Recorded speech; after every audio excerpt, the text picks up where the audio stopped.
they know they are not designed to carry, and would gladly yield if their husbands would come through for them. Since we deal with the husband's responsibilities in detail and for married men only, I want to focus on the wife's role here. Actually, both spouses' roles are summarized in Ephesians 5:33. Each individual among you also is to love his own wife, even as himself. And the wife must see to it that she respects her husband.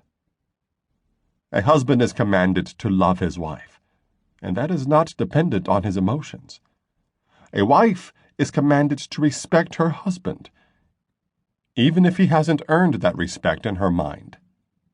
But too many Christian women are taking their marriage cues from television or their girlfriends instead of from God's Word. Many women were raised in single-parent homes and in a matriarchal environment over which they had no control. The problem is that they have come to think this is how things are supposed to be. Since Mama ran their home, they figure they need to run their home now that they're married. But a woman who tries to take charge of her marriage is trampling on the respect that she owes to her husband through God's command to her. Many men are functioning as poor husbands, at least in part because their wives are operating far outside of God's standard. So in this booklet, we want to find out what a wife's biblical role entails, and what a woman looks and acts like when she is fulfilling her calling from the Lord in relation to her husband. Over the next 3 chapters, I plan to cover the following areas: submitting to your husband, seducing your husband, and surrendering to your husband. Submitting to your husband.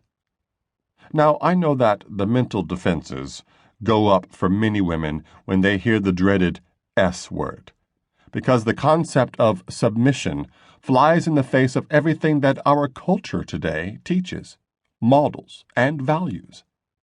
But God's Word sits in judgment on our culture, and not vice versa.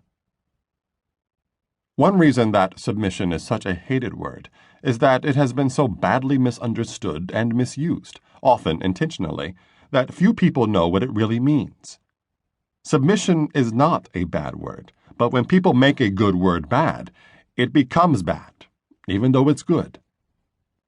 I was speaking at a Promise Keepers conference for men at a time when members of the National Organization for Women, NOW, were protesting against the idea of submission, saying that it turns women into second-class citizens.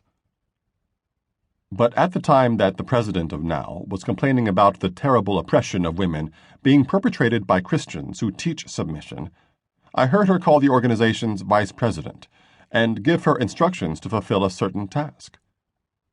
In other words, the president of NOW was asking her subordinate to submit to her leadership. Feminists recognize that submission is appropriate in some roles, and they practice it themselves in these settings. They just don't want to see the concept of submission introduced into marriage, because they want to insist that marriage is a totally egalitarian relationship with no one in a leadership position. You see, submission is only a bad idea when it's used in an arena where we don't want it to appear.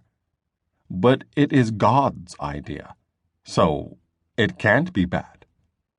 In fact, we'll see below that the members of the Godhead practice submission to one another. The biblical word submission means to line up underneath. It's a voluntary word, an act of the will. In other words, we must choose to submit. Perhaps the best illustration is a yield sign on the highway. Whereas a stop sign means stop, period, no questions asked, you have a choice to make at a yield sign, but your choice carries certain consequences. If you think you can beat the oncoming car and get out of its way, you may decide to shoot on through the intersection instead of yielding. But if you do, and a collision occurs, you will be at fault because the other vehicle has the right of way. Regardless of your view that you were right, the law will consider you to be in rebellion against its statutes. The same is true in a wife's relationship with her husband. God tells wives to submit to their husbands as to the Lord.